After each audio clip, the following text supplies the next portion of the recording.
नमस्कार किसान भाइयों, एक बार फिर से स्वागत करते हैं आपके अपने यूट्यूब चैनल धाकड़ इन्फो पर।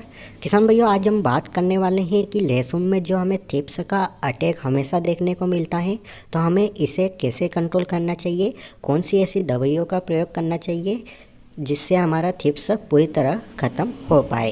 तो किसान भाइयों, वीडियो के अंत तक बने रहिएगा।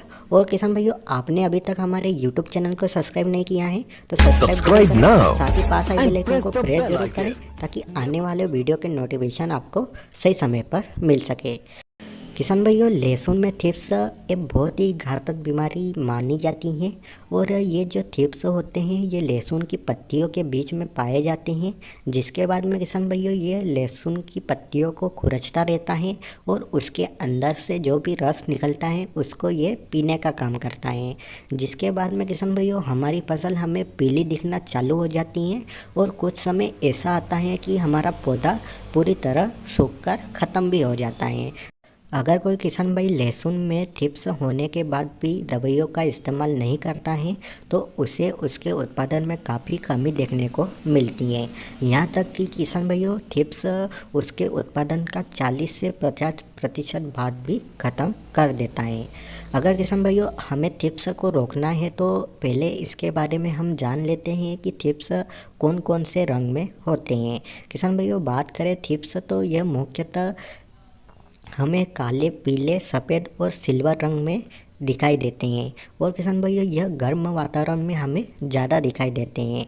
हमें थ्रिप्स को रोकने के लिए मार्केट में बहुत प्रकार की दवाइयाँ मिल जाती हैं, पर किसान भाइयों हमें पहले यह देखना है कि हमारे खेत में थ्रिप्स ज़्यादा हैं या कम है। किसान भाइयों हमें कम अगर थ्रिप्स हमारे खेत में है तो हमें कौन सी दवाइयों का इस्तेमाल करना है इसके बारे में हम पहले जान लेते हैं।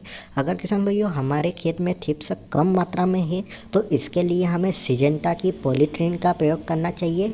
इसमें हमें किसान भाइयों 2 कॉम्बिनेशन मिल जाते हैं, प्रोपेनोफॉस 40% और साइपरमेथ्रिन 4%।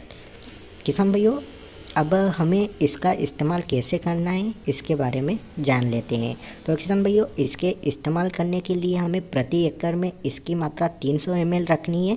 साथ में किसान भाइयों हमें अच्छा रिजल्ट अगर देखना है तो इसके साथ में हमें 250 ml प्रति एकड़ के हिसाब से एसीफेट 75% SP का भी प्रयोग करना चाहिए। इसके अलावा हम स्प्रे के बारे में बात करें किसान भैया तो हम सिजेंटा के कराटे का भी प्रयोग कर सकते हैं।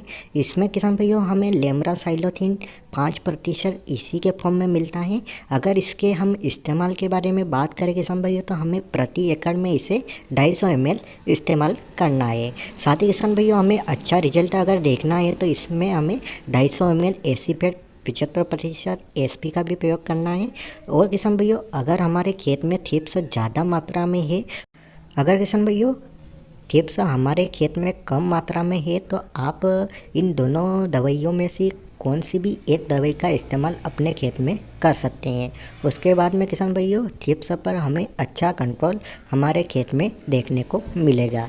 पर किसान भाइयों हमारे खेत में अगर थ्रिप्स ज़्यादा मात्रा में है और वह पौधे को ज़्यादा नुकसान पहुंचा रहे हैं तो इसके लिए हमें सिजेंटा के एलिका का प्रयोग करना चाहिए। किसान भाइयों इसमें हमें 2 कॉम्बिनेशन मिल जाते हैं, एक लेम्ब्रासाइलोथिन 9.5% और थायोमेथोसोम 12.9%। और किसान भाइयों इसमें थायोमेथोसोम जो होता है वह सफ़ेद मच्छर के लिए अच्छा कंट्रोल करने में सहायक माना जाता है। और किसान भाइयों इसके हम इस्तेमाल के बारे में बात करें तो किसान भाइयों इसे हमें 70 ml प्रति एकड़ के हिसाब से इस्तेमाल करना चाहिए। और किसान भाइयों यहाँ पर हमें एक महत्वपूर्ण चीज़ का ध्यान रखना चाहिए कि आप अगर इनमें से कौन सा भी एक स्प्रे कर रहे हैं तो उसके साथ में हमें चिपको ज़रूर मिलाना है। किसान भैया चिपको का यूज़ करने से हमें एक फ़ायदा ये होगा कि हमने जो भी स्प्रे किया है वह आसानी से हमारी पत्तियों में अच्छे से चिपकाने का जो काम करता है वह चिपको करता है। किसान भैया चिपको की कीमत ज़्यादा नहीं होती है। किसान भाइयों आप कौन सा भी सिलिकॉन बेस्ड चिपको का प्रयोग अपने खेत में स्प्रे के समय कर सकते हैं। किसान भाइयों आज हमने थ्रिप्स के कंट्रोल के बारे में जाना है कि हमें कौन सी दवाइयों से इसे कंट्रोल करना चाहिए। उम्मीद है किसान भाइयों आपको आज का ये वीडियो पसंद आया होगा। वीडियो को लाइक करें और शेयर भी करें ताकि अधिक से अधिक किसान भाई तक ये सेवा हमारी पहुंच सके।